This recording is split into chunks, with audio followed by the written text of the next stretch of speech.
Hey everyone, the Gmktec Evo-T2 stands out as one of the most forward-looking small PCs unveiled at CES 2026. Not just because of its impressive specifications, but because of the platform it introduces. This compact system is the first consumer mini PC to ship with Intel's new Panther Lake architecture, powered by the Core Ultra X 9388H processor. Built on Intel's advanced 18A process node and featuring Ribbon FET transistors alongside PowerVia backside power delivery. Performance is clearly the core focus of the Evo-T2, especially in AI-centric workloads. With up to 180 TOPS of local AI compute available across the CPU, GPU, and dedicated AI engines. This system is designed to handle large language models and multimodal generative AI tasks entirely on device. That makes it especially appealing for developers, researchers, and power users who want to experiment with modern AI workloads without relying heavily on cloud resources. Gmktec claims a roughly 10% uplift in single-threaded CPU performance over the previous generation, which helps maintain strong responsiveness in everyday tasks and lightly threaded applications. Graphics performance is another area where the Evo-T2 makes a notable leap forward.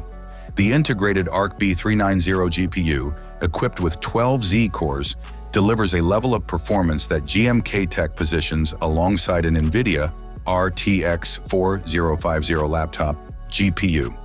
Compared to Intel's earlier Arc 140T, the B390 is said to be 76% faster, and it reportedly surpasses AMD's Radeon 890M found in Ryzen HX 370 processors by an impressive margin. Combined with a claimed 40% reduction in power consumption at similar performance levels compared to Lunar Lake, the Evo-T2 demonstrates how much efficiency Intel has gained with Panther Lake, particularly in sustained graphics and compute workloads. Memory and storage options further reinforce the Evo-T2's high-end ambitions. The system supports up to 128 gigs of LPDDR5X memory, an unusually large capacity for a mini PC, and one that will be especially valuable for AI inference, virtualization, and professional content creation. Storage flexibility is equally strong, with dual M.2 SSD slots allowing up to 16 terabytes total capacity. One slot supports PCIe 5.0 speeds, while the second operates at PCIe 4.0. Giving users a mix of bleeding-edge performance and practical expandability. Connectivity is another area where the Evo-T2 feels more like a compact workstation than a typical mini PC. The inclusion of an OSU-Link interface allows for external GPU connectivity, opening the door to desktop-class graphics performance when paired with an eGPU enclosure.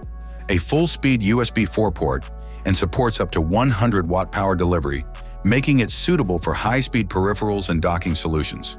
Display support is also generous, with the ability to drive up to 4 4K monitors simultaneously.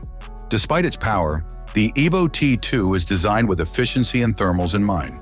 It runs in a balanced 45-watt mode by default, which should be sufficient for most workloads, while still allowing the TDP to scale up to 80 watt for more demanding tasks. Scheduled for release in the first quarter of 2026, the Gmktec Evo-T2 arrives as a statement piece for the next generation of small PCs. While final pricing and configurations have yet to be announced, the combination of Panther Lake efficiency, strong integrated graphics, massive memory support, and workstation-grade connectivity positions it as one of the most ambitious mini PCs announced so far. If Gmktec can deliver competitive pricing, the Evo-T2 has the potential to redefine expectations for what a compact desktop system can achieve. Thanks for watching. Don't forget to hit the like button. Have a nice day and God bless you.